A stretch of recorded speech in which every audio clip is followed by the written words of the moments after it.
Professor Marcelo Forte está me ouvindo? Sim, tô. Ok. Eu vou fazer as apresentações iniciais e já te chamo, ok?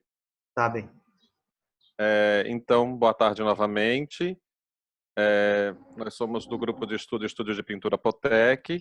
Este é um evento realizado pela revista Potec, que faz parte do grupo de pesquisa Entre Paisagens do programa de pós-graduação em artes visuais da Universidade do Estado de Santa Catarina. O nosso grupo ele tem encontros, né? Agora na pandemia nossos encontros são virtuais, mas a gente costumávamos nos encontrar semanalmente no ateliê de pintura da universidade.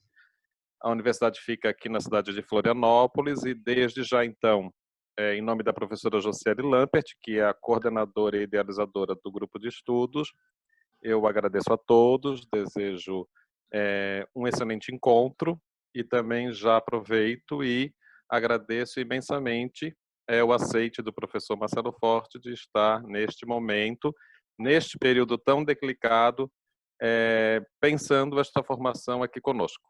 Então, muito obrigado, professor Marcelo Forte, bem-vindo. Eu chamo também, professora Josiele, está me ouvindo? Sim, estou. Tudo certo. Tá. Eu passo a palavra, então, para ti. Eu acho que tu pode fazer, né? E daí a gente já chama o Marcelo também.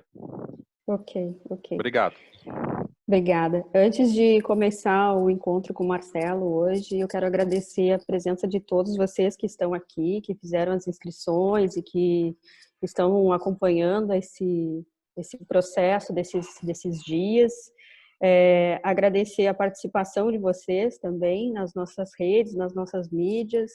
Quero deixar claro que essas ações, elas são abertas no sentido de primar pelo que é uma universidade, né? A questão pública, gratuita, assim como nós fizemos essas ações no ateliê na universidade, nós continuamos tentando fazer, e eu acho que essa é a nossa parte enquanto professores que usamos a universidade, que estamos lá.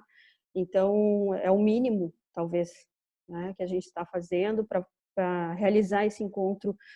É lógico que a gente usa uma estrutura muito grande, que não só da universidade, mas também apoios dos bolsistas, dos orientandos, criando uma rede mesmo.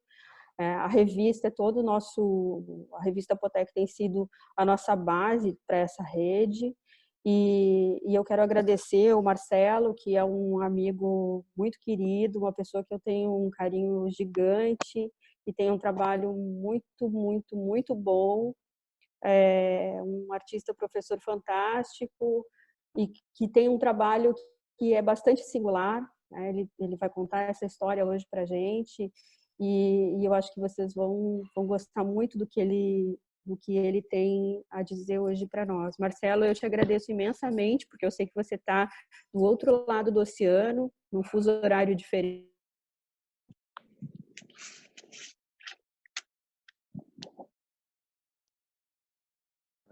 Acho que a professora travou. Professora. Enfim, ela travou.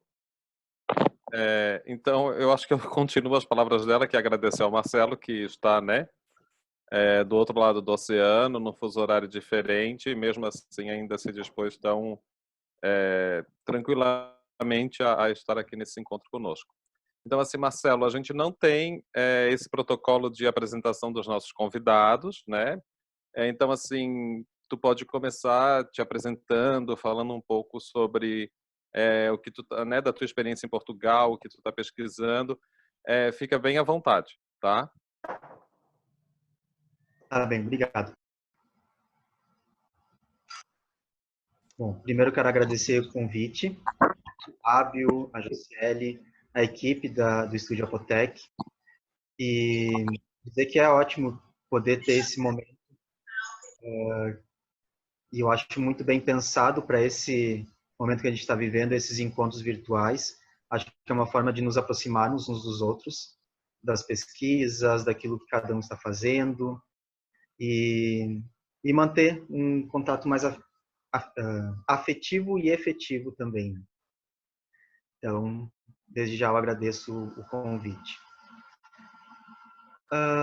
Eu posso já iniciar a minha fala, compartilhar minha tela? Pode. O encontro é teu, fica bem à vontade. Né? Enfim, aqui a gente não tem protocolos muito oficiais. A gente vai fazendo o negócio acontecer na medida que a gente vai experimentando também. Ótimo, melhor O assim. bom dessas plataformas foi que a gente adotou um pouco isso, assim, sabe?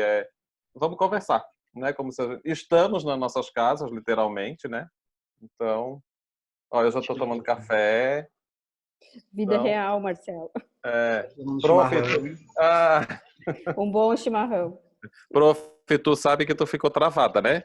Sei. A minha Tá. internet no mundo real não funciona tão bem quanto eu gostaria. Tá, então tá. Daí tu ficou travada, eu dei continuidade à tua fala e terminei Tranquilo. mais ou menos de falar o que tu ia falar. Eu meio que, tipo, uma coisa assim, previ. Tá bom. Marcelo, seja bem-vindo, querido. Muito obrigado. Saudade de você, espero te ver logo também. Sim, ainda esse ano.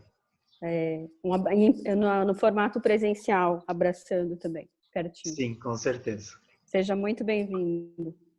Obrigado. Segue Bom, lá. então eu vou compartilhar então minha tela aqui, que eu separei algumas imagens para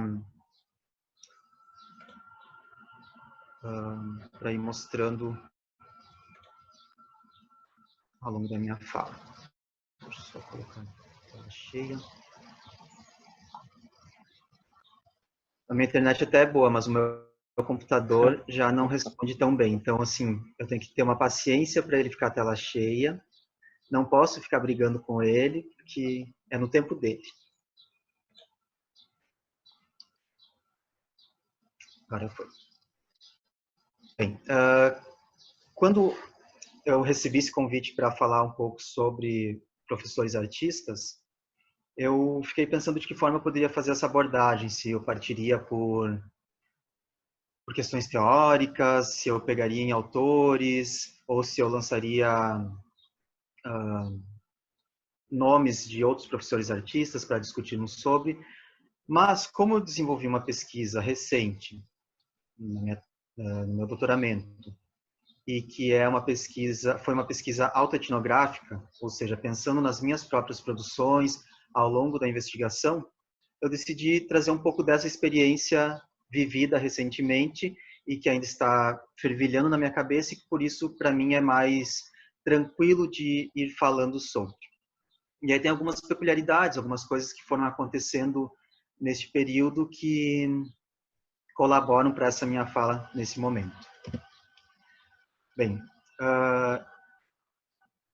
em 2000, eu moro aqui em Portugal desde 2014. Foi quando eu iniciei o meu doutoramento aqui na Universidade de Coimbra, em estudos contemporâneos, que é um curso interdisciplinar. E a minha pesquisa, desde o início, se propôs a pensar a formação do professor artista. Ainda não tinha muita clareza sobre como ela iria caminhar, mas o ponto inicial era esse. E em 2016, eu comecei a conhecer Portugal mais profundamente. Né? Deixei de viajar somente para os lugares turísticos, as cidades mais importantes, e passei a ir com um companheiro para umas cidades menores, para uns vilarejos, para umas aldeias. E nesses passeios, que eram passeios de final de semana, que eram de lazer, a gente começou a encontrar no caminho lugares abandonados. Casas abandonadas, fábricas, escolas, mosteiros. E isso no início teve um estranhamento, né, porque em algumas situações eram casas assim muito bonitas e muito grandes e para a gente sempre ficava essa questão, né, de por que elas estavam abandonadas, por que tinham sido abandonadas e ao mesmo tempo uma desconfiança em nos aproximarmos. Então, no início a gente via esses lugares de longe, mas aos poucos a gente foi se aproximando e na medida em que nos aproximávamos também ganhávamos mais coragem para entrar nesses lugares.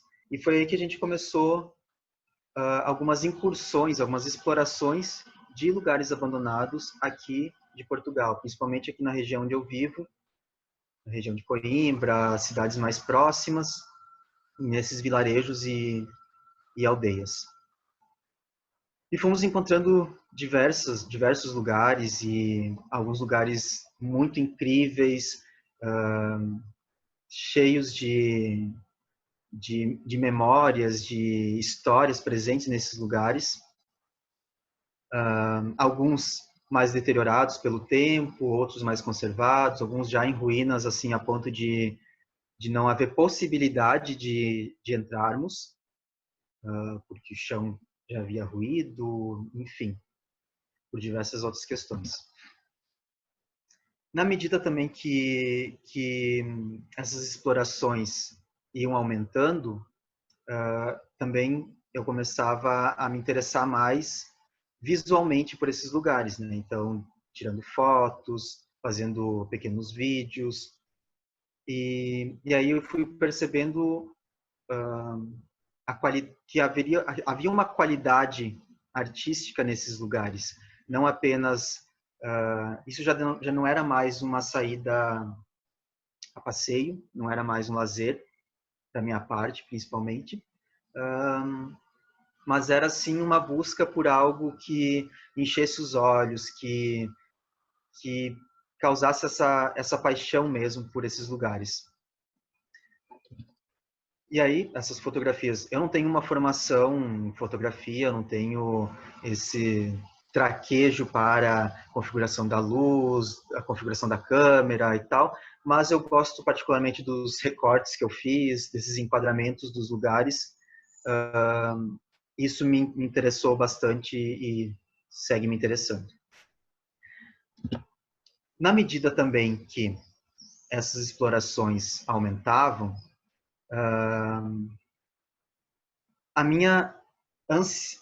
os meus anseios artísticos também começavam a aflorar para além da fotografia, né? Como eu falei, eu não sou fotógrafo, eu fiz imagens fotográficas desses lugares. Então, outras necessidades artísticas começavam a surgir na medida que essas explorações aumentavam. Então, tentei fazer algumas coisas, levar desenhos meus para esses lugares, tentar partir de coisas que eu já tinha e colocar nesses lugares, ou então, a partir de algumas explorações, pensar em coisas e depois também desenvolver outras ações dentro desses lugares. Mas eu fui percebendo que não era essas explorações não era o meu mundo para ser levado lá dentro, e sim os vários mundos, os vários universos que eu encontrava lá dentro e trazia para cá. Era um movimento inverso que eu precisava fazer.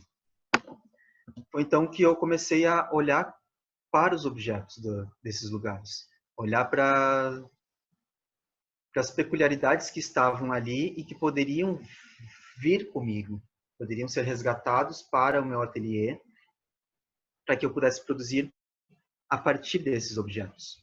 Então, no início, muito timidamente, comecei com recolhas de um prego aqui, alguns botõezinhos ali, muito assim, pensando nos vestígios e não em grandes objetos ou materiais assim mais volumosos. Então, isso no começo. Só que na medida que eu também ia recolhendo e produzindo depois em ateliê aquilo que eu havia recolhido, outras necessidades surgiam, porque aí eu já estava numa prática artística com esse material. E aí surgia essa necessidade de voltar a esses lugares, às vezes voltar ao mesmo lugar que eu já havia ido antes, ou então, a partir dessa necessidade do ateliê, buscar por coisas específicas nas outras casas que eu entrava, nas fábricas. E então fui começando a fazer algumas recolhas específicas. Então, o que começou mesmo assim a ganhar volume foram revistas, e eu encontrei revistas muito interessantes, lá dos anos 30, 40, e sobretudo revistas voltadas para o público feminino e para o público feminino de uma época remota e que eram revistas baseadas em 4 pilares para a mulher, né? Sobre ser mulher. Ser boa dona de casa, ser boa mãe, ser boa esposa e saber cuidar de si, né? Da sua beleza física. Então, tinha matérias nessas revistas que tratavam especificamente dessas coisas e sempre com imagens também voltadas para isso e sempre com capas de mulheres muito felizes e realizadas com esse destino perfeito delas. Então, aí já começou a despertar um interesse por uma temática dentro das revistas e também por eu já trabalhar com colagens, eu consegui me aproximar mais rapidamente das revistas para produção, mas também fui fazendo outras recolhas de embalagens, de botões, de materiais de costura, coisas que também me remetiam à minha infância e coisas que me faziam encontrar nesses lugares, a partir dessas memórias desses lugares, encontrar as minhas próprias memórias. Então, trabalhar também com esses materiais, reinventando essas memórias, né? Inventando uma nova memória para esse material coletado.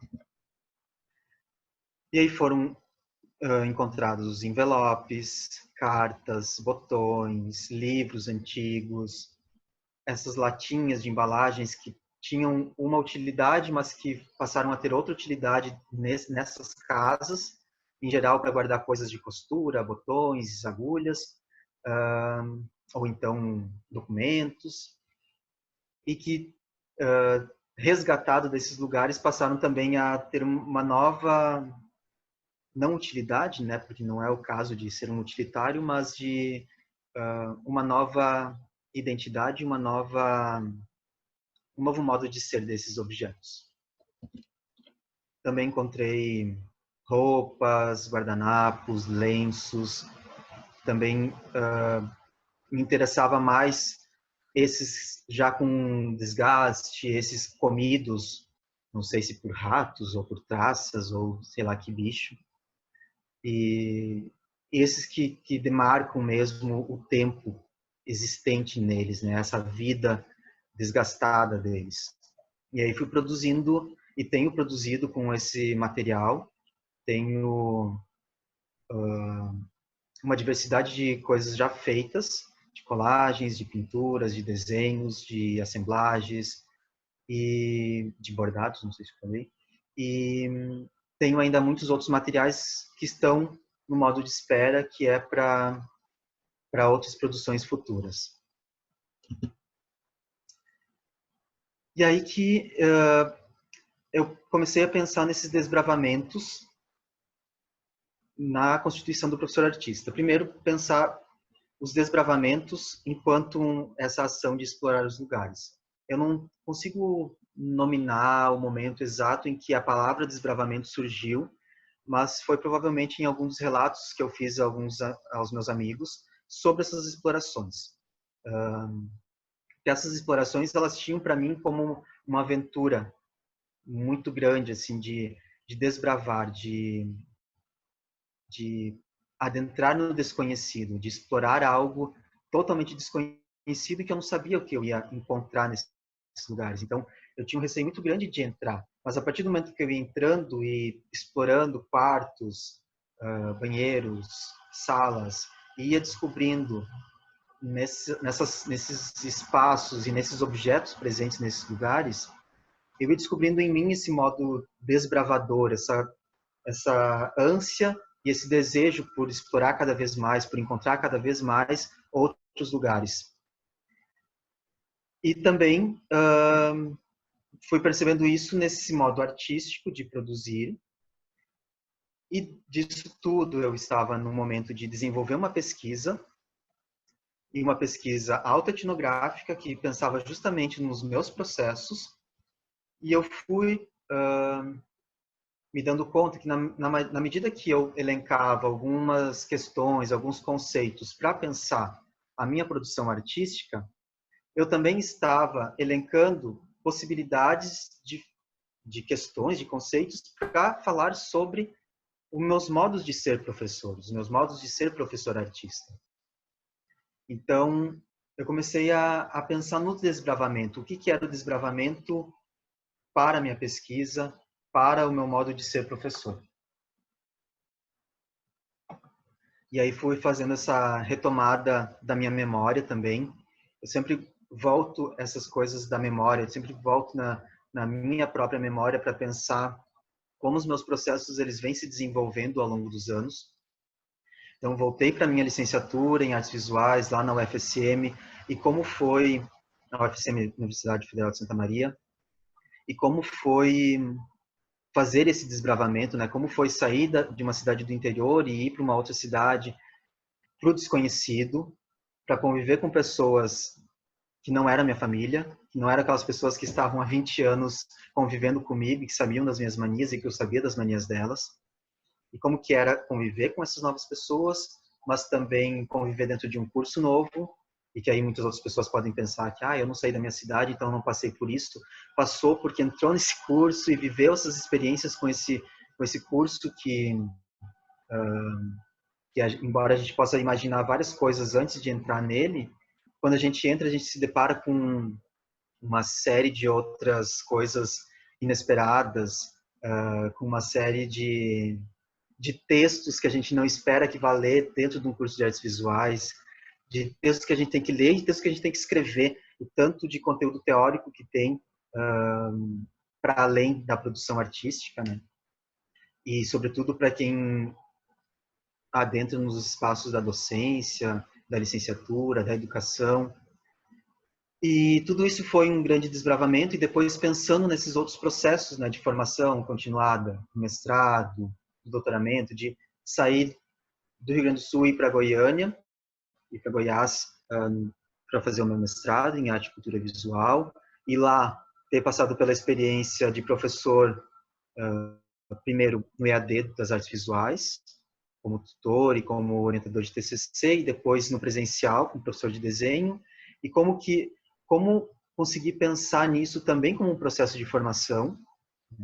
Eu estava em sala de aula, onde a gente muitas vezes tem essa ideia de entrar para ensinar e não para aprender, mas as aprendizagens que a gente tem para nossa docência são talvez são tão importantes quanto aquilo tudo que a gente vivenciou no processo de formação inicial, e é onde a gente consegue comprovar na prática, né, muito daquilo que a gente viu anteriormente e pensou a respeito.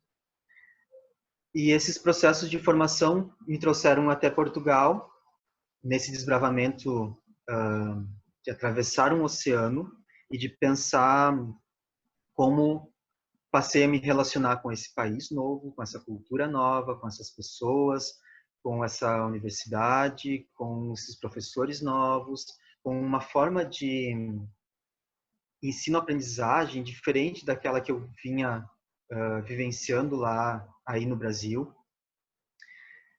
E esses processos eu fui percebendo ao longo da minha pesquisa de doutoramento, né? Como isso tudo também se passava como um desbravamento.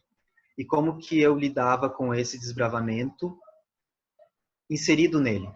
Se eu era também um explorador dentro desses processos de pesquisa, dentro desses processos de ser professor, de ser artista, de entrecruzar a docência com a arte.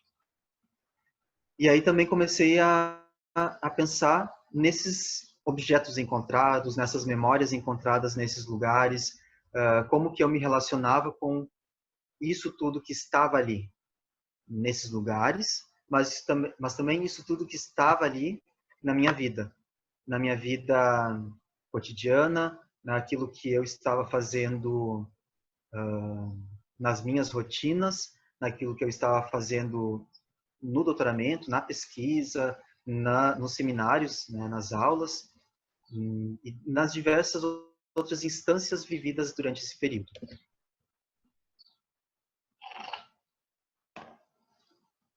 E aí que vem esse outro, não sei se pode dizer conceito, esse outro ponto que passou a fazer sentido nessa pesquisa, que são os encontros. E pensar os encontros que eu tive nesses lugares abandonados e como eu fui me relacionando com esses encontros, com as memórias que não são minhas, com as memórias desgastadas pelo tempo, presentes ali em uma carta, em uma fotografia, em uma parede nua, porém cheia de informações, em uma casa em ruínas, e como que esses encontros foram despertando o meu fazer artístico. De mesmo modo, pensando como esses encontros que eu vinha tendo aqui estavam despertando os meus modos de ser professor artista. Então, eu tive diversos seminários que eu quis participar, né? Os seminários que eram obrigatórios dentro do meu curso, mas outros que eu busquei participar, oficinas que eu procurei fazer como ouvinte, né? Como participante, para aprender coisas novas, para ver coisas novas. Essas viagens que eu fiz pelo interior de Portugal, por outros países que eu estava conhecendo aqui nesse período, e também pelos textos que eu estava lendo, por conta da pesquisa, dos outros autores que eu estava conhecendo, para enriquecer mais o meu conhecimento sobre esse assunto, mas também outros professores artistas que eu estava contactando, tanto pela internet, né, conhecendo pela internet, mas também aqui presencialmente e fazendo ações com essas pessoas, desenvolvendo ações colaborativas, e como que esses encontros foram colaborando para a pesquisa, né, para o conteúdo da pesquisa, mas também para esse meu modo de ser professor artista, e que está totalmente relacionado com a pesquisa, já que ela é autoetnográfica. Então, esses encontros foram extremamente importantes para que eu refletisse e compreendesse esses meus modos de ser. Então, eu trouxe alguns recordezinhos de textos que me ajudaram também nesse período a pensar sobre isso. O Orlandi primeiro que fala que todo encontro ordinário está exposto à possibilidade de uma reviravolta instantânea que pode projetar tudo para fora dos eixos. É como se a própria vida se sentisse abalada por esse vínculo em que uma experiência ordinária é dobrada junto à outra, a extraordinária. Então, eu sempre pensei nesses encontros ordinários, né, nessas coisas que a gente vai vivenciando, vai experimentando ao longo do nosso dia, ao longo dos nossos dias, e de como alguma coisa ali no meio pode saltar aos olhos, pode nos fazer sentir outras coisas e pegar naquilo para pensar, para produzir com aquilo. E aí, por isso, eu também trouxe essa citação do La Roça, que fala: cada dia se passam muitas coisas, porém, ao mesmo tempo, quase nada nos acontece. E é isso. Dentro dessa nossa rotina, muitas coisas passam. A gente come, a gente toma banho, a gente escova os dentes, a gente vê TV, e dentro disso tudo, pode passar um dia inteiro e a gente não se aperceber de nada que seja interessante ou nada que seja vibrante. Mas, eventualmente, nos acontece alguma coisa. É quando acontece algo que isso dispara na gente algo para seguir em produção. E aí, por isso, também trouxe um trechinho de um poema do Manuel de Barros que fala: poderoso para mim não é aquele que descobre o ouro, para mim poderoso é aquele que descobre as insignificâncias do mundo e as nossas. E é quando a gente percebe essas insignificâncias, essas coisinhas que para muita gente pode não ter valor nenhum, e que a gente percebe o valor delas, que aí a gente consegue inventar um mundo novo, inventar possibilidades, extrair dali coisas que podem se transformar de pequenas coisas a grandes coisas. E por isso também trouxe essa imagem, porque é de uma fábrica, eu nem sei do que era essa fábrica, não havia nenhum objeto dentro dela, não havia nada que identificasse o conteúdo, o que eles produziam. As paredes estavam vazias, mas não estavam, né? Elas estavam cheias, e cheias de desenhos que são produzidos pelo tempo, desenhos que são produzidos por seres vivos, né? Não, são mofos que vão se instaurando nesses espaços pela umidade, e as rachaduras, e tudo isso vai colaborando para que esse desenho se conforme, se desenvolva com o passar dos anos. E é um fluxo contínuo, ele não para. Essa fotografia que foi feita há uns 2 anos, provavelmente se eu voltar e tentar fazer novamente, será um novo desenho que estará lá, e a fotografia também será outra coisa, porque terá uma outra luz, né? Enfim.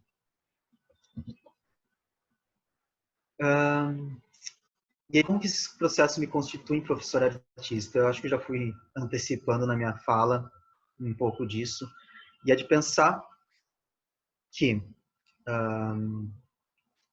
dentro desse processo todo que eu vivi durante o meu doutoramento, esses desbravamentos que foram saídas de lazer, que depois viraram um projeto artístico, né? Eu tenho um projeto artístico chamado Desbravamentos.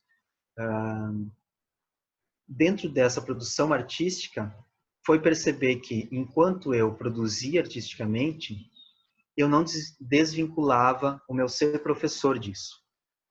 Embora eu não esteja em sala de aula, embora eu não esteja produzindo conteúdo para um grupo de estudantes, ainda assim eu seguia pensando e sigo pensando como é o meu ser professor, como eu tenho para mim as minhas práticas docentes, como que eu desenvolvo as minhas práticas docentes, por que essas coisas são importantes para eu pensar a docência. Então, na medida que as produções foram acontecendo e as explorações também foram acontecendo, o professor artista estava lá. O professor artista estava lá pensando como que ia resolver artisticamente determinado objeto recolhido, mas também como que ia resolver na docência talvez aquele objeto, mas talvez aquela memória do objeto, não necessariamente o objeto, mas o lugar, a memória do espaço, ou a forma como eu encontrei esse espaço para explorar, ou a forma como eu explorei esse espaço.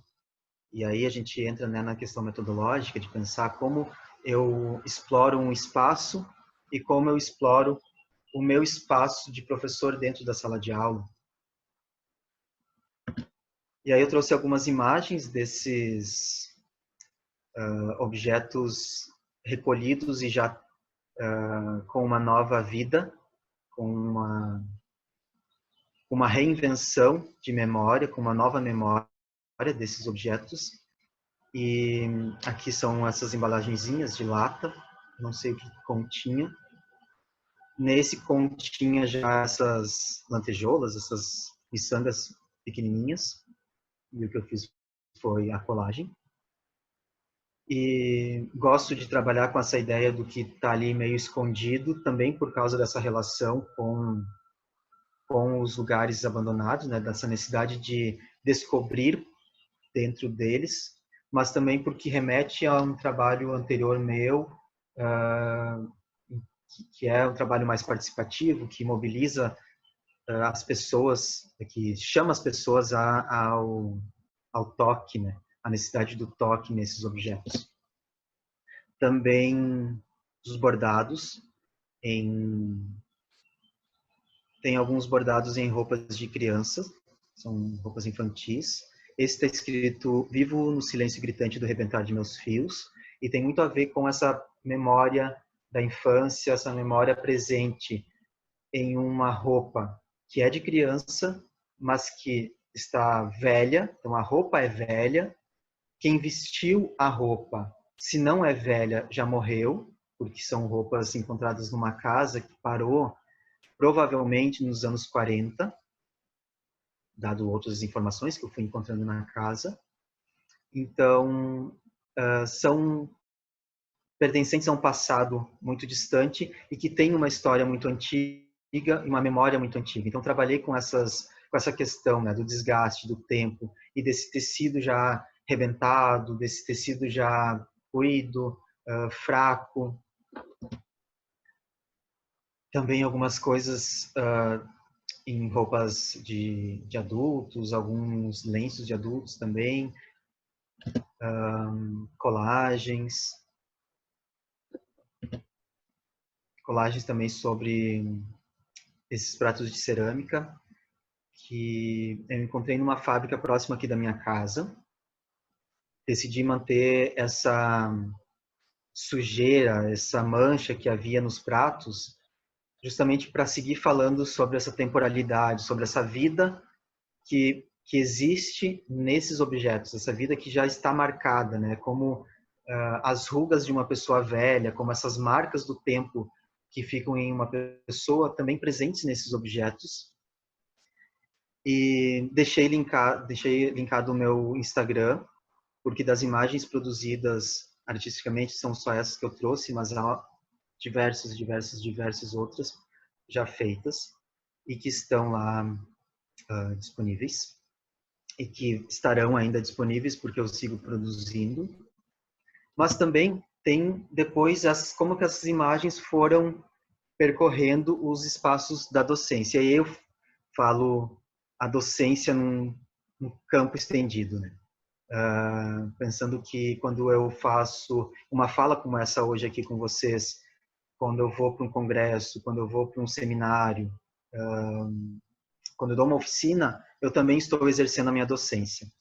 E este foi um dos exemplos, que foi um colóquio em Madrid, na Universidade Autônoma de Madrid, e um colóquio que foi... apresentamos a professora Teresa Essa, a professora Jennifer Wicks e eu, todos professores artistas, e por sugestão da professora Teresa Essa, que é uma professora portuguesa, referência aqui na arte e educação, e talvez vocês também já a conheçam, e é um nome muito importante que tem textos muito sensíveis sobre arte e educação. E com elas, por sugestão dela, da professora Teresa, eu preparei uma apresentação toda com as imagens dos desbravamentos. São imagens fotográficas desses lugares, especificamente das portas, das janelas e dos corredores, para falar sobre a investigação em arte e educação. Então, não havia texto algum e nós três fomos trocando as falas através das imagens sobre essas questões que são caras para quem investiga a partir da arte e educação. A professora Ángeles Saura, que foi quem nos acolheu na Universidade de Madrid, na Autônoma de Madrid, nos convidou para estarmos lá, também decidiu pegar nessas imagens e fazer uma exposição pelos corredores da faculdade. Então, ela imprimiu nesse tamanho ampliado e expôs pelos corredores da faculdade. Também foi uma outra ação que o desbravamento lá, que um dia tinha sido uma saída a lazer, foi parar dentro dessa faculdade como uma exposição nesse espaço. E também eu venho tentando sempre fazer oficinas aqui, porque como eu não estou inserido em sala de aula, eu sinto necessidade em fazer eventualmente algumas ações para estar em contexto, né? Estar em contexto de docência, estar com pessoas para oferecer algo e receber algo também. Então eu fiz essa oficina chamada Memórias Fósseis. E esse Memórias Fósseis eu peguei de um poema do Manuel de Barros, mas que faz total relação com essas memórias presentes nos lugares abandonados, que estão lá, né, fossilizadas, e que eu vou lá e busco resgatar essas memórias, e aí a partir dessa fossilização tento transformar em outra coisa, dar uma nova memória para elas. E eu achei que podia ser pertinente uma oficina não levando imagens dos desbravamentos, não levando a história dos desbravamentos, nem objetos dos desbravamentos, mas partir da ideia que eu encontrei nos desbravamentos, para muitas das minhas produções, que tem a ver com as memórias. e trabalhar, então, com esse grupo, as suas próprias memórias, e memórias antigas, memórias remotas, de algo que estava presente na sua infância, e algo que poderia ser bom, mas também poderia ser ruim, algo que tenha causado traumas ou que cause nostalgia, para, naquele momento, produzir, através de colagens, alguma ou algumas imagens sobre essas memórias fósseis.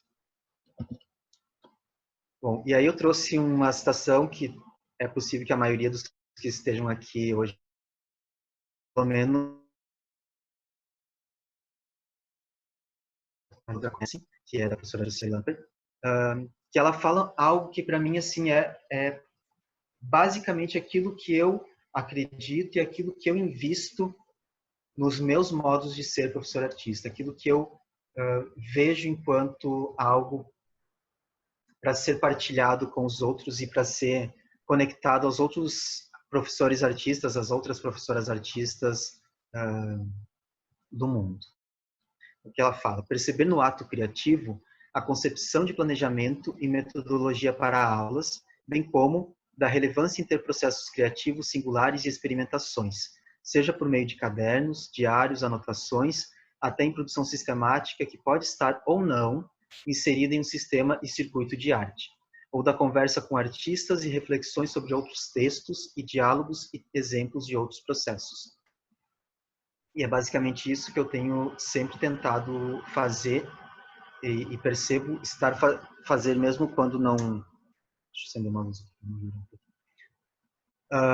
Percebo estar fazendo isso mesmo quando não intencional, que é naquilo que eu estou produzindo criativamente, é aquilo que eu falei antes, como que a minha produção dos desbravamentos poderiam ser pensadas também para a sala de aula, poderiam ser pensadas também para a minha pesquisa.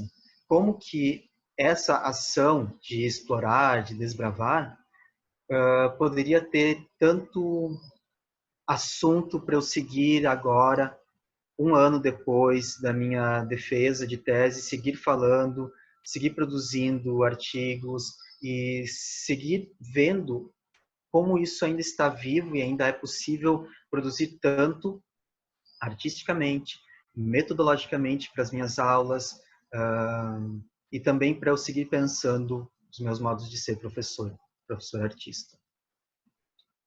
E aí também essa relevância em ter processos criativos, que ela coloca nessa de ter uma produção sistemática ou não ter uma produção sistemática, de ser algo que é feito ali no cantinho do caderno, no diário de aula, naquilo que a gente carrega conosco, porque eu acompanho alguns professores e algumas professoras de arte que já estão há muito tempo dando aulas e que falam que a escola não nos dá tempo de produzir, a gente acaba perdendo a vontade de produzir por causa dessa falta de tempo. E eu percebo essa situação que é realmente muito necessária, né? A gente precisa desse tempo para nos debruçarmos sobre a produção criativa, sobre a produção artística. Mas também a gente segue produzindo artisticamente, a gente segue em processos criativos. A gente pode seguir, sim, produzindo, mesmo que seja aquela produção que vai ficar guardadinha ali dentro daquele caderno, dentro daquele diário, porque eu acho que há também, às vezes, um equívoco de que para eu produzir arte precisa estar dentro desse sistema de arte, dentro desse circuito de arte, né? Eu preciso produzir, mostrar meu trabalho para o mundo, ou seja, publicar na internet, mas também participar de exposições, participar de salões de arte. E sim, pode ser que sim, não é uma exclusão, é possível, é bem-vindo. Eu gosto muito disso, eu gosto de ter o meu trabalho exposto. Eu estou sempre publicando na internet e sempre que eu posso tentar participar de exposições coletivas ou tentar fazer exposições individuais, eu faço. Mas também tem 90% da minha produção que está ali guardada e que não é exposta. Mas porque é uma necessidade vital, é uma necessidade de fazer, do fazer. E então, é isso, é não desistir do fazer só porque ele não está vinculado, veiculado ao circuito de arte, mas porque é uma necessidade, porque é algo que nos faz bem e nos faz seguir produzindo também enquanto professores artistas. E aí, então, tem também a citação da Corazza, que ela fala de como eu vejo essa docência que passa a ser a docência do professor artista. Uma docência que, ao modo de seu artífice, poderia ser chamada artística, que ao se exercer, cria e inventa. Docência que é artista, que ao educar, reescreve os roteiros rotineiros de outras épocas, desenvolve a artistagem de práticas pedagógicas ainda inimagináveis e talvez nem mesmo possíveis de serem ditas. Práticas que desfazem a compreensão, a fala, a visão e a escuta das mesmas coisas, dos mesmos sujeitos, dos mesmos conhecimentos. Desassossegam o sossego dos antigos problemas e das velhas soluções. Estimulam outros modos de ver e ser visto, dizer e ser dito, representar e ser representado. Em uma expressão, dispersam a mesmice. Eu acho que é isso que buscamos quando buscamos ser professores artistas e quando buscamos interconectar uma coisa à outra. Quando tentamos ver o nosso espaço de sala de aula também como uma potência artística, também como uma possibilidade de desenvolver junto dos estudantes algo que seja artístico, algo que seja performático, algo que se desenhe em sala de aula, algo que se encontre com o artista que somos, mas também que encontre com a possibilidade de artistagem dos estudantes. E é aí que eu tenho as referências que eu utilizei nessa apresentação. E muito obrigado pelo tempo e a paciência de vocês. E me coloco à disposição para a gente seguir conversando agora. Ok. Obrigado, Marcelo. Vamos só... eu vou organizar aqui com o pessoal. Vocês podem fazer as perguntas. Quem quiser ligar a câmera, pode, não tem problema nenhum. Eu só vou pedir que vocês mantenham os microfones desligados por causa do excesso de ruído. Mas a câmera depende da internet de cada um. Eu vou só ligar minha luz aqui porque a luz do dia já baixou. Só um momento. Sim, fique à vontade. Enquanto isso, a gente vai também organizando aqui as perguntas do pessoal. Eu já estou recebendo. Acho que agora melhorou. Eles estão pedindo para te voltar, Marcelo, o slide das referências. Tá, deixa aqui também. Aí, ótimo. Então, enquanto as pessoas vão organizando as perguntas, eu vou questionar algumas coisas contigo e quero trazer também algumas reflexões sobre as imagens. Me chamou muita atenção essa tua busca pelas imagens, essa é quase uma arqueologia, né? Se a gente for pensar um pouco nisso. E o que fica para mim, e que eu acho que eu até queria que tu comentasse um pouco, eu acho que é a questão do tempo. Eu acho que a tua imagem traz um conceito de tempo. Né? Um conceito, não gosto muito da palavra conceito, mas um pensar sobre o tempo. Né? A cor, a composição, o fato de tu trazer isso de algum lugar que já está com esse desgaste, enfim. E esse lugar também que é um lugar ruína, né? Porque é um lugar, né, abandonado. Também não sei se a gente pode usar esse, né? Porque o conceito de abandono também, eu acho que também a gente já pode conversar até sobre o conceito de abandono, né? O que é abandonar. Abandonado para nós, mas para alguns de repente não, né? Mas eu acho que assim a questão do tempo ficou muito forte para mim. Esse pensar o tempo, enfim, que é esse tempo subjetivo, né? Não é um tempo físico, não é um tempo cronos, mas é um tempo aion, um outro tempo, a memória, a ruína, o abandono. Eu acho que são conceitos que ficam quando eu olho as tuas imagens, né? Eu não sei se tu pensou sobre isso, se tu, enfim, se isso te faz escrever sobre isso também? Não sei. Eu queria só, de repente, que tu pudesse falar um pouquinho sobre isso, enquanto daí eu vou organizando as perguntas. Tá bem. Sim, a questão do tempo talvez tenha sido a primeira. E é bem como você falou, conceito, essa coisa de conceito às vezes também me incomoda. Eu prefiro tentar buscar por outra expressão. Mas para Uhum. falar do tempo, desde o início, o tempo e o desgaste foram as coisas que começaram a ser pensadas dentro daquilo que eu estava fazendo nos desbravamentos, de ver o efeito do tempo sobre esses lugares. E aí que entra essa questão do abandono para quem, né? Porque a natureza estava vivendo lindamente nesses espaços.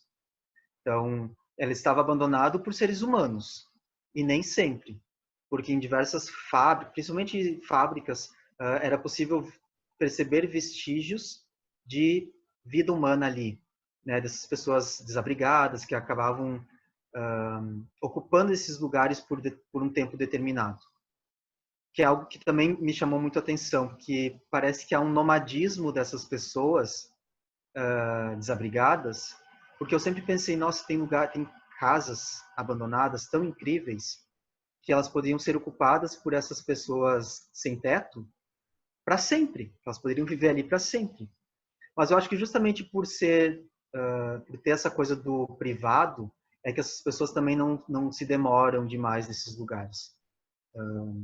Não sei, nunca cheguei a conversar com nenhuma delas para saber. Mas voltando à questão do tempo, isso sim me chamou muito. Eu não cheguei a fazer uma pesquisa mais teórica sobre o tempo, né? Foi mais divagações que eu fiz ao longo dessas explorações sobre os desgastes, e é o que está presente em diversas produções. Em diversas produções eu mantive esse desgaste como algo bem visível, inclusive, como como se isso fosse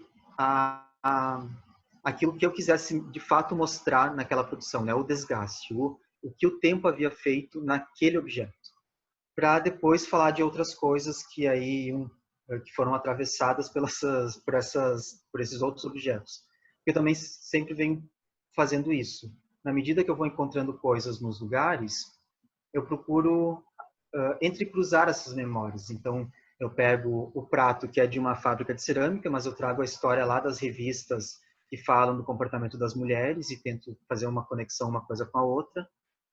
Depois eu pego lá um livro desgastado e um livro que fala de amor e que está desgastado e falo desse amor desgastado, também trazendo essa imagem dessas mulheres felizes das capas, questionar que tipo de amor, que tipo né, de felicidade é essa que está aí em ruínas. Mas sim, o tempo, o desgaste, as memórias e as memórias desgastadas também se fazem presente nesses meus pensamentos. Eu vou ler a pergunta das pessoas, porque senão a gente vai ficar num diálogo aí tu, assim, porque teria bastante coisa, né, para a gente pensar. Prof, tu quer...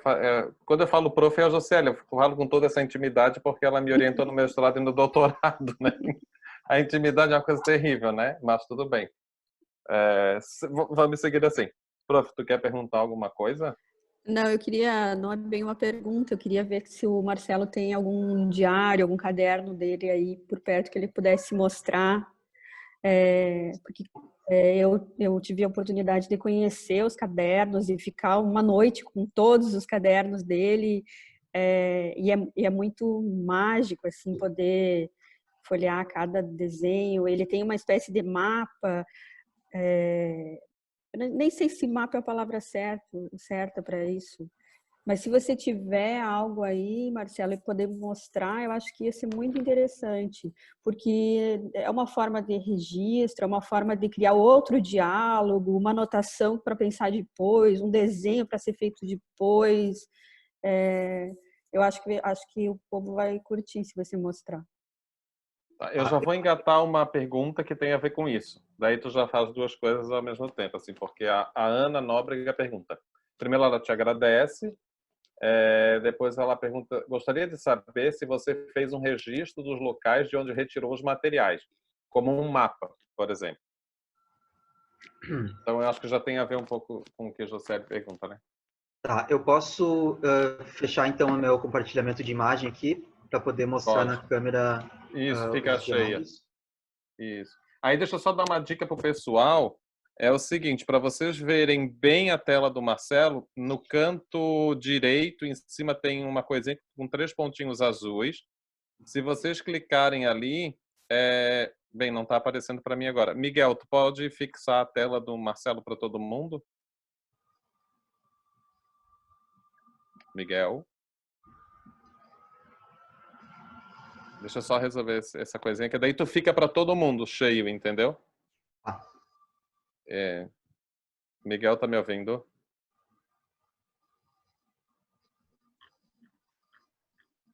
É que o Miguel é um anfitrião, é o todo-poderoso do Zoom. Fábio, já está fixada a tela. Tá fixada? Ah, o Miguel avisou ali. Tá, beleza então, ótimo. Bom, Obrigado. então, respondendo a Ana, no começo eu até tentei fazer uma catalogação, separava em saquinhos, porque eram coisas muito pequenininhas, então eu separava em saquinhos e colocava assim do lugar onde eu tinha resgatado aquilo.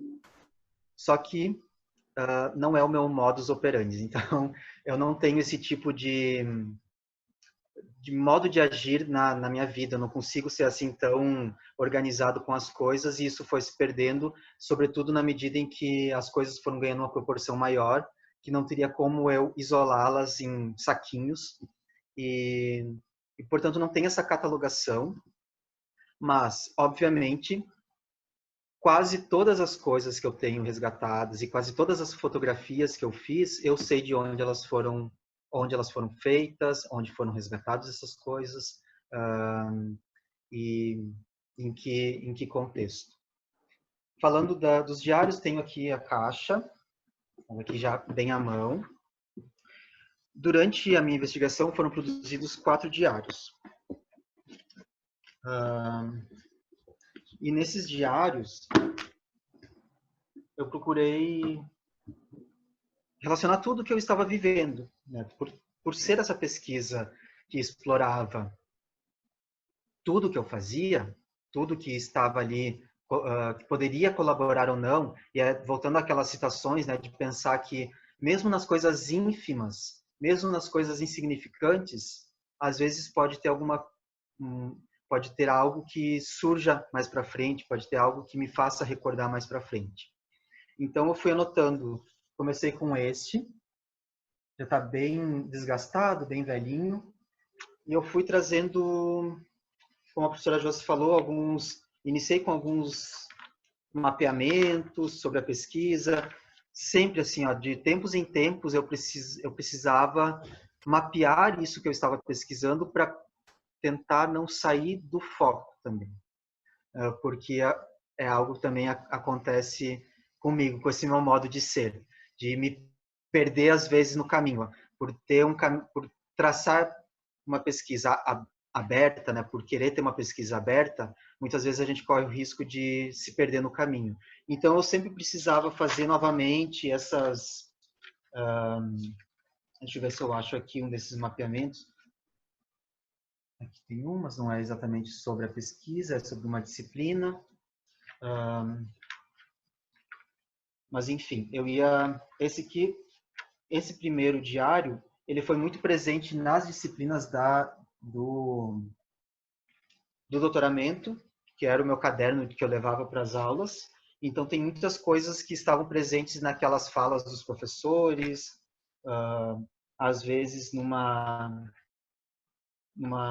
vontade muito grande de conseguir prestar atenção em algumas aulas e não conseguir, porque às vezes os assuntos também não eram tão tocantes, e às vezes alguns assuntos não tinham nada a ver com aquilo que eu desejava, mas aí o professor ou a professora falava uma coisa que era aquilo que eu anotava e que depois me levava para outras situações.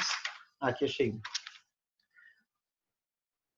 Esses esquemas que eu trabalhei bastante ao longo da minha pesquisa para pensar esses processos de ser professor artista. Então eu trago aqui central o professor artista, mas eu vou colocando a sala de aula, o que eu encontro na sala de aula, o que eu encontro na rua, o que eu encontro na minha produção artística, o que eu encontro na minha casa, o que eu encontro na minha casa, TV, internet, os espaços, o momento de descanso, o contato com a família e entre outras várias coisas que isso me ajudava a ter essa conexão com a pesquisa e com depois aqui a partir das entrevistas que eu fiz também tem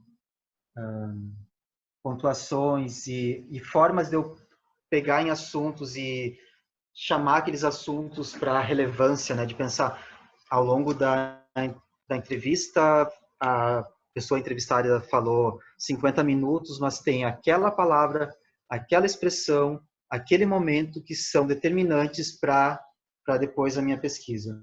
Depois tem esse outro também. Vou abrir aleatoriamente, pode ser que eu passe vergonha com algumas imagens, enfim, faz parte. Também não tenho muita vergonha de expor essas coisas, porque faz parte. E, inclusive, muito do que está nos diários foi parar na tese impressa mesmo. Tem uma parte da tese que são somente os diários e eles enquanto conteúdos. Eles não aparecem na tese para ilustrar alguma fala, eles não aparecem na tese para fazer links, mas eles aparecem na tese enquanto conteúdo de pesquisa mesmo, enquanto material da pesquisa. Depois eu tenho o terceiro, também. A minha câmera aqui não está muito boa, mas dá também para... Tá dando para ver bem, assim, eu estou conseguindo. E aí também tem imagens dos lugares visitados, tem tickets de museu, olha aqui tem de novo fazendo um esquema sobre a pesquisa e sobre aquilo que eu acreditava ser a docência artística, sobre esses territórios do professor artista.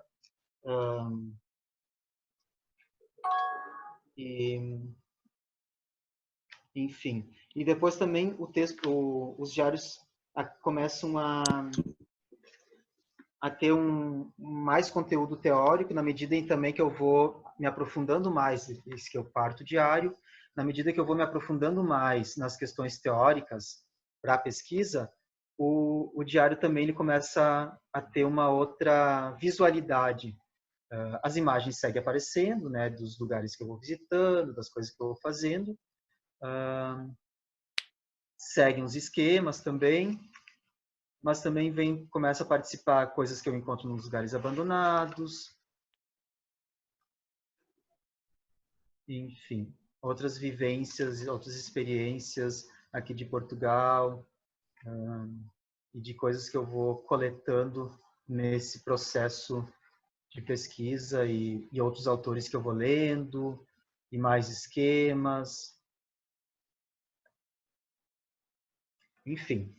Como eu falei, boa parte desses 4 diários aqui está na minha tese, que está disponível no repositório da Universidade de Coimbra. Se chama, deixa eu procurar aqui, Desbravamentos de um Professor Artista. As pessoas podem ficar tranquilo que nosso pessoal aqui coloca para todo mundo.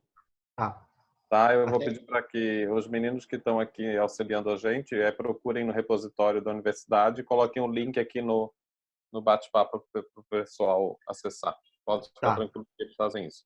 E aí, na tese, vocês podem ver as imagens com mais profundidade. Eu estou louco para comentar, mas eu vou ler as perguntas, porque... mas eu vou comentar só um pouquinho.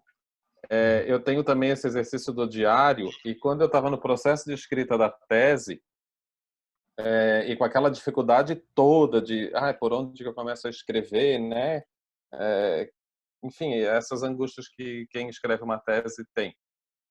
E eu me dei conta que o meu processo de escrita ele já existia todo nos diários.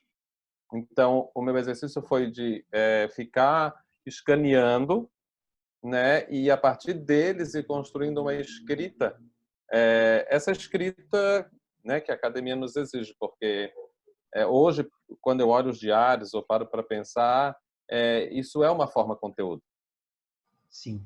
Né? É uma forma conteúdo e é uma forma para nós enfim, eu não sei se eu não gosto de hierarquizar as coisas, mas assim tão potente quanto um texto escrito, né? Porque a nossa forma de saber, né, foi instituída que a gente tem que escrever né, daquele formato: introdução, conteúdo, desenvolvimento, bibliografia, né? Enfim, a gente ainda está nesse processo, mas eu acho que esses nossos trabalhos que vêm trazendo diários, essas reflexões sobre tempo, eu acho que a gente já está encontrando um paradigma outro, né, de fazer um saber, de construir um conhecimento. Sim, e era um medo muito grande que eu tinha, porque eu estava inserido numa universidade que é tradicional e que preza por essa escrita tradicional, e eu não estava nem no Canadá, nem na Espanha, nem no Brasil, onde a gente já vê nessas produções há muitos anos já sendo exploradas essa ideia da imagem junto do texto, junto, não para ilustrar o texto. E foi um desafio que eu me lancei e que eu decidi assim encarar, acontecesse o que acontecesse, porque no primeiro momento eu comecei a rever esses diários para trabalhar com os conteúdos da escrita e pensar como que eu poderia ir entrecruzando imagem e texto. Só que eu não consegui fazer isso, porque os diários eles estão muito povoados de tudo, assim, e não tem uma cronologia, algo assim que nesse momento que eu estou falando sobre X assunto, eu posso pegar nisso. Então, por isso eu decidi, eu vou juntar todos esses diários e vou colocar tudo ali. Quem tiver paciência para folhear essas páginas dos diários e percebendo como que eu fui construindo, né, e constituindo essa pesquisa, bem, que bom se tiver essa paciência. Eu acho que é até, por vezes, mais prazeroso tu ter essa leitura, essa visualização de imagem e texto de um diário do que propriamente aquela texto. Né? E quando tu traz essa coisa de que né, o do foco, do perder-se, eu sempre pensava assim, porque eu vivo perdido. Eu, né, não sei se alguma vez na vida eu me achei, mas assim, eu sempre lembro, né, porque Clarice dizia sempre isso, né, perder-se que é caminho. Então, assim, essa é quase a minha palavra de ordem, assim. Então, eu acho que quando a gente se perde é que a gente se acha, né? Quando a gente está muito certo, muito, né, as coisas das verdades absolutas, né? E elas estão aí, nunca serviram para nada. A gente já sabe que a verdade absoluta deu errado, então vamos mudar as coisas, né? A ciência que quer provar alguma coisa provou que esse modelo não deu certo. Vamos procurar outras maneiras de fazer, não é nem outros modelos, né? Sim. Tá, mas eu vou lá nas perguntas. Rafaela Silvia. Oi, Marcela, adorei tua fala e fiquei curiosa para saber se você pensou em criar livro diário de... Sim, já, né? Sim. Onde você relataria a busca e encontro de cada peça, teus sentimentos, memórias e pensamentos sobre cada peça. Enfim, registrar esses olhares e sentimentos envolvidos em todo esse processo para a tua criação? Não sei se entendi direito, mas assim, dessas imagens todas produzidas, eu tenho uma vontade de publicar, de fazer uma publicação a partir dessas imagens dos desbravamentos, das fotografias, não com a produção posterior de ateliê, mas com a produção fotográfica, com pequenos textos assim também voltados para essas questões da memória, do tempo, do abandono, fazer essa relação, mas de uma forma não descritiva, não contada com a rigidez, mas de uma forma poética, talvez, sobre esses lugares. E isso é um projeto que talvez para o futuro eu desenvolva. Por enquanto, o que tem é um ensaio visual na revista Uivo, que eu fui convidado a participar e que eu fiz com imagens dos desbravamentos, com frases que me faziam sentido para aquelas imagens. Ótimo. Posso mandar outra? Sim. Mônica Loss. Boa tarde, obrigada, Marcelo. Eu gostaria que tu abordasses sobre como ocorrem as visitas e o recolhimento destes materiais no espaço.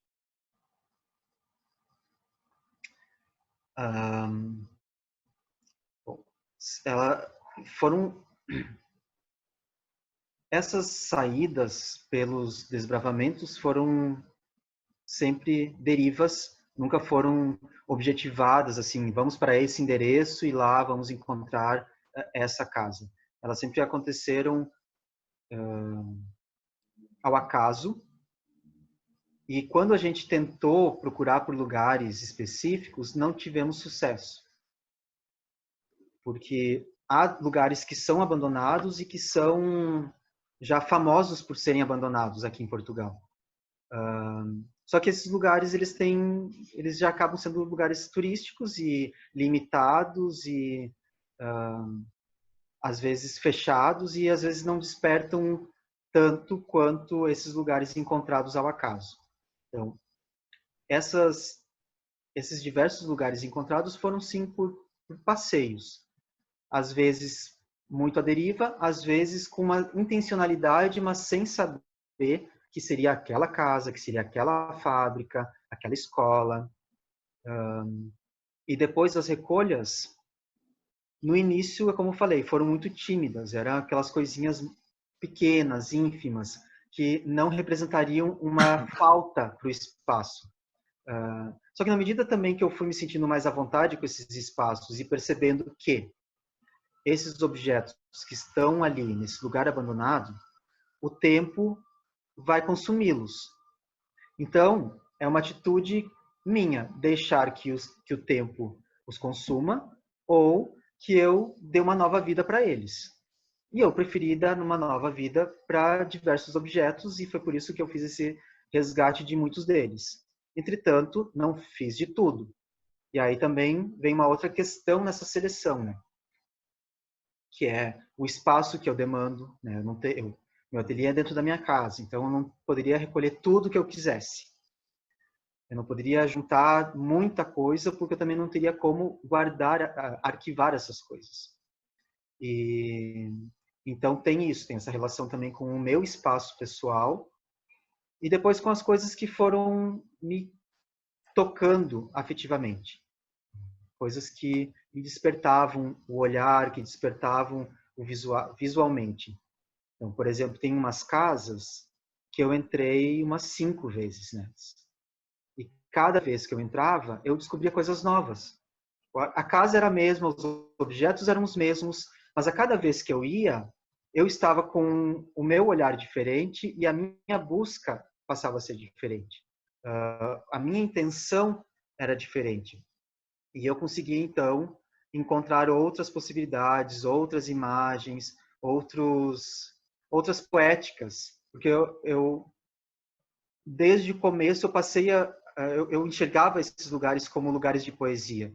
E lugares de poesia que eu podia ficar lá, uma tarde inteira, vivendo aquele espaço. E foi essa necessidade de fazer com que outras pessoas também vivessem esse espaço que eu precisei trazer para dentro do meu ateliê esses objetos, né, para poder produzir com eles e mostrar também para outras pessoas o que eram esses objetos, como que eles existiam e como que eles poderiam vir a ser a partir do meu toque artístico neles, né? Sim. Cássio Almeida pergunta. Boa tarde, ele achou incrível o teu trabalho e ele gostaria do seu olhar sobre a memória como materialidade, bem como percursos para processos artísticos dos estudantes. Caminhos e investigações na arte-educação. Ele comentou. Enfim, não sei se tu quer comentar. Eu acho que a questão da memória como materialidade, né? A gente até falou um pouco sobre isso, né? Enfim, fica à vontade para comentar. Ou não, ou então também já bota a outra pergunta, né? Eu vou tentar comentar mais de uma forma mais breve também, para a gente não ficar devendo outras perguntas. Tenho particularmente no meu trabalho essa questão da materialidade que tem a ver com essas coisas muito específicas, né? De um objeto que eu encontrei num quarto e que, por todo o contexto do quarto, me fazia acreditar que era um quarto de uma mulher solteira. Então, eu já comecei a inventar na minha cabeça de que ela passou a vida dela sendo uma mulher solteira, de que ela morreu solteira. Então, eu peguei nesses objetos desse quarto e trabalhei com essa solteirice dela. E dos sonhos que essa mulher solteira teve ao longo da sua vida, em constituir família, em explorar o mundo, em fazer coisas. E depois também em outros objetos de outros lugares, partindo para outras questões também desses objetos. Então, quando a gente trabalha dentro do contexto de sala de aula, por mais, se eu for pensar nesses meus objetos, eu estou partindo de uma memória que não é minha, né, que está lá presente nesse objeto, mas eu estou inventando essa memória. Ela não é daquele objeto. Eu não sei se aquela mulher viveu de fato a vida inteira sendo solteira, eu não sei com quantos anos ela morreu, enfim, se ela casou, se ela teve filhos. Eu inventei essa memória. Então, quando a gente trabalha em sala de aula, a gente não tem essas certezas da mesma forma. A gente trabalha com as memórias que as nossas próprias memórias também nos enganam eventualmente, né? Às vezes, quando a gente era criança, a gente teve um sonho e esses sonhos, hoje em dia a gente traz esse sonho como uma verdade que aconteceu. E quem é que vai questionar se isso foi sonho, se foi realidade? Então, quando a gente trabalha em sala de aula, a questão da memória, a gente tem que lidar com essa possibilidade de inventar memórias. E de como inventar memórias pode ser tão produtivo quanto resgatar memórias, quanto buscar nessas memórias históricas, né, nossas ou do mundo, enfim. Ótimo. Nós temos 2 perguntas mais, tá? Tá. Bárbara pergunta: gostaria de saber do Marcelo com quais dispositivos ele fez essas fotografias? Câmera profissional, celular, já que ele revela não ser fotógrafo profissional. Eu tenho uma câmera, uma Nikon, que é justamente isso, de não ser profissional, que me faz com que eu use muitas vezes a câmera no modo automático. Ela até é uma câmera boa, faz imagens boas, mas eu não tenho essa coisa, né, de deixa eu só ajustar aqui porque essa luz precisa desse ajuste ou coisa assim. Mas também muitas das saídas, como eu falei, não eram propositadas, eu acabei não levando a câmera, então eu tinha que me salvar com o celular. E que foi, em algumas situações, que me deixou muito chateado. Por exemplo, teve uma fábrica de papel do século XIX que nós encontramos, totalmente abandonada assim de pessoas, né, vamos dizer assim. Incrível, linda, linda, linda, com toda a estrutura dela completa, só que abandonada desde muito tempo. E naquele dia eu só tinha o celular, e imagina, fazer fotografias num lugar fechado com um celular barato, as fotografias vão sair mais ou menos. Dá para ter uma noção do que é o lugar, mas não dá para trabalhar com isso numa fotografia que vai para uma exposição, por exemplo. E aí eu programei de uma semana depois lá, para com a câmera melhor, assim, poder fazer fotografias melhores. Só que nesse meio tempo, nós tivemos aqui em Portugal umas queimadas que vocês devem ter visto notícias aí. E essa fábrica foi uma das que pegaram fogo. Então, quando eu voltei lá, só tinha estrutura de concreto. Não tinha mais... O lugar que tinha uns 3 andares já não tinha mais andar nenhum. Era só uma grande construção, com vidros derretidos, com preto, tudo queimado, o mato que estava em volta todo queimado. A única coisa que não pegou fogo, e olha que curioso, foi o laboratório, que é onde tinham as provas de papel. Ou seja, eu resgatei muito papel antigo, catálogos de papel, assim, que são aqueles catálogos grandes e que tem mostruários de papel. Tem uns 4 aí, e que são amostras de papéis e são muito legais, e eu sigo trabalhando com eles. Mas as fotografias mesmo quase não existem, né? O que existem é dessas ruínas queimadas.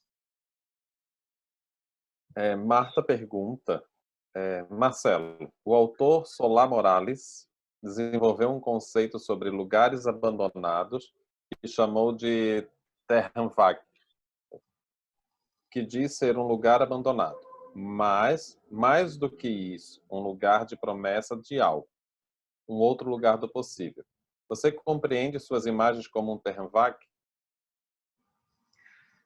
Na época que eu estava desenvolvendo a pesquisa, até a professora Josiele me enviou alguns textos sobre a Terranvag, desse autor também, e eu li algumas coisas, e naquele momento eu estava tão imerso em outras questões da pesquisa que eu não aprofundei este ponto. Mas sim, eu acho que tem muito aí que tem a ver com essa ideia do Terranvag. Eu acho que esses lugares, e é como a gente falou antes, né, sobre o abandono, eles são lugares com vida, mas que são outras vidas, e é necessário desconstruir essa nossa perspectiva do que é vida, para perceber desses lugares o que ainda é produtivo, o que ainda é visceral. E diversos lugares que eu visitei que me fizeram pensar nisso que o autor fala, foram esses lugares que a natureza já tinha ocupado o seu espaço. Né? A natureza entrando pelas janelas, entrando pelas frestas, às vezes até bloqueando as entradas. Às vezes tinham algumas portas bloqueadas justamente por essas plantas, né? Aqui a gente tem muito comum as silvas, que são um tipo de planta com muitos espinhos, então elas se atravessam muito grandes os galhos, e são galhos que se atravessam, se cruzam, e que para passar por eles é muito difícil, porque não tem como não sair arranhado, porque tem muitos espinhos. É como um galho de roseira. E essa relação de pensar o lugar que é abandonado por um, mas ocupado por outro, né? Ocupado pela natureza, ocupado pelos ratos ou pelos morcegos, que já me deram alguns sustos, ou talvez pelos espíritos, que eu não tive o prazer de encontrá-los, mas que não sei se eles estavam lá. Mas é um conceito que eu quero ainda buscar, estudar mais, e quero me aprofundar mais, porque eu acho que eu posso até não vir a trabalhar em cima dele, mas eu acho que é bom conhecer mais para também poder falar com mais propriedade sobre alguns assuntos. Até porque é um trabalho que já está povoado no nosso imaginário, essa coisa do mal assombrado, né? Enfim, é bem interessante. Tá, só para a gente fechar, tem uma última pergunta que eu acho que tem um pouco a ver com isso que tu falou agora, que é a Marisete que pergunta.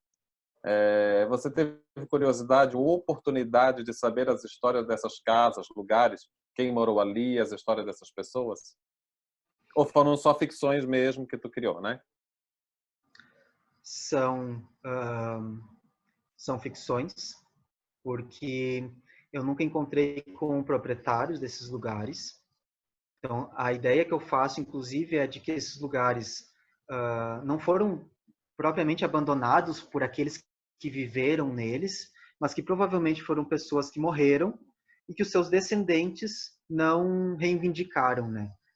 Aqui acontece muito de as pessoas mais jovens irem buscar condições de vida melhor em outros países, na França, em Luxemburgo, na Inglaterra, e fazem, de fato, uma vida melhor, e por isso deixam de sentir essa necessidade de voltar. Então, às vezes, resgatar uma casa dessas pode custar um dinheiro que eles não precisam gastar com, né? Então, eles talvez prefiram abandoná-lo. Isso é também uma invenção da minha cabeça, não sei se isso realmente é de fato. porque eu sempre vejo alguns lugares e eu penso, como pode alguém ter abandonado? Porque, de fato, assim, foram palacetes que eu encontrei que dava vontade de dizer, eu quero para mim, posso já me mudar hoje mesmo, eu instalo o que for, eu reformo o que for para ficar aqui nesse lugar. Ou mesmo as casas mais simples. É até injusto pensar tanta gente não ter teto e tanta casa que poderia ser ocupada, né? E também pensando que projetos poderiam ser criados do governo para essas casas serem ocupadas pelos mais necessitados, né? Mas, infelizmente, o mundo não pensa nessas pessoas. Enfim. Acho que eu perdi a pergunta. Eu me empolguei aqui falando de outras coisas. Não, era se tu já se tu já teve a oportunidade de saber da história Sim. dessas casas, se tu E assim, conheceu. e também por ser lugares particulares, eu tinha mais medo de ser descoberto do que tentar descobrir quem eram os donos, Eu né? estava pensando justamente isso. Então, e era algo também que me causava um certo medo de entrar em alguns lugares, de a hora que eu estivesse saindo com a minha sacola cheia, ter a polícia na frente esperando por mim, né? Que E é o invasor, né? um O invasor, estrangeiro, isso, né, de um lugar não habitado. Olha que paradoxo. é, mas isso nunca aconteceu. E também eu nunca vinha a descobrir. Fiquei sabendo só de uma casa aqui de Coimbra, e depois comentando com uma amiga que eu fiz mais recentemente, ela falou, eu já morei nessa casa. E é uma casa que está abandonada, totalmente abandonada, e que ela viveu quando era criança lá. Mas não chegou a ser uma casa de propriedade dela, foi alugada durante um tempo, então também não tem assim uma grande memória sobre o lugar. Mas em geral não. Em geral não tenho informações. É mais assim de fábricas ou uma outra informação, mas também não é nada muito profundo.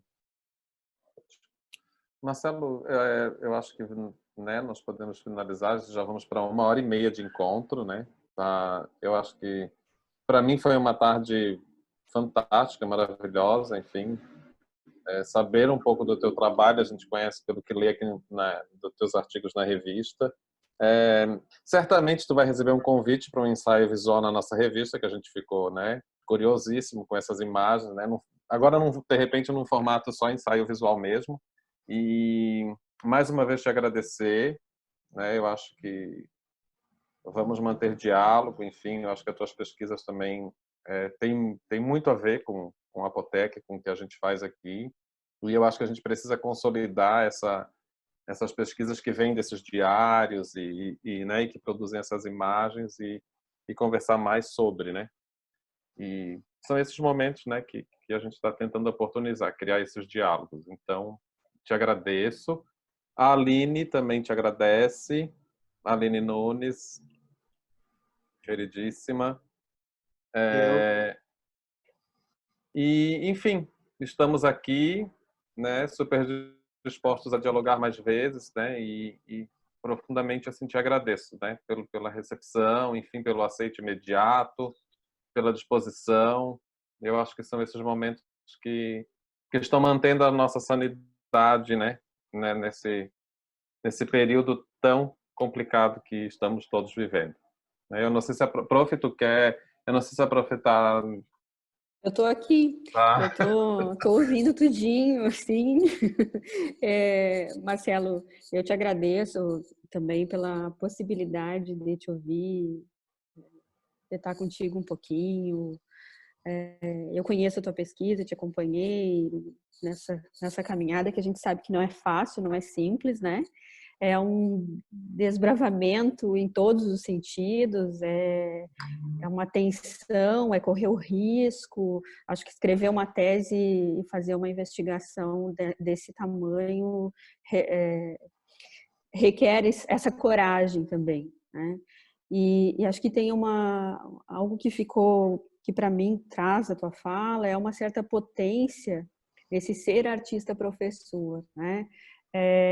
A coisa do rascunho, da achura, como parte de um processo artístico reconhecimento ou notoriedade, ou não está no sistema, no circuito, né? Mas mesmo assim ele acontece, ele faz parte desse processo, né?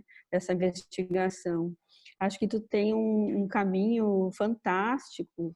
Eu espero que a tua tese um dia seja publicada também e que você publique mais e participe mais da revista também. Você é sempre nosso convidado, já é um parceiro. Eu espero em breve também estar com você em Floripa, em Santa Maria, em Porto Alegre, no lugar que for, porque acho que tem uma coisa interessante nisso também, que é uma pesquisa feita em Portugal, por um brasileiro também, e agora eu sei dos seus planos também, que é voltar, retornar, trazer tudo isso agora para cá. Oxalá você entre em uma boa universidade também, e esteja mais perto, assim, mais próximo. Eu acho que os anseios, tu também traz isso de uma forma muito bonita, os anseios da pesquisa, né?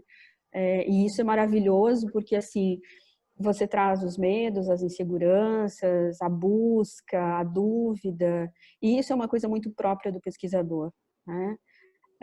A gente não como diria Claire, né? A gente não sabe aquilo que procura, mas a gente sabe quando encontra, né? E quando você tocava naqueles objetos, fazia essa recolha, esse registro, esse guardar, tornar outra coisa, dar outra forma, também era instaurar um outro tempo, né? E eu acho que isso faz muito sentido se a gente pensar no trabalho enquanto docente, né?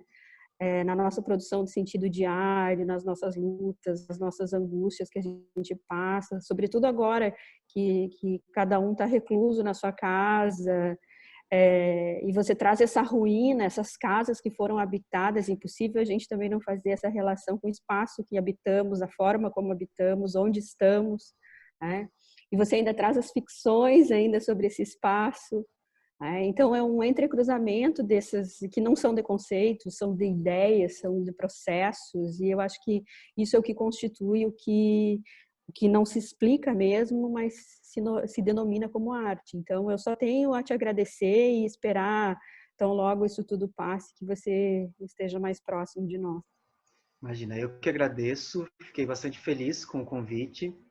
A professora Josiele foi uma das minhas orientadoras na minha pesquisa de doutorado, então também teve bastante importância nesse processo.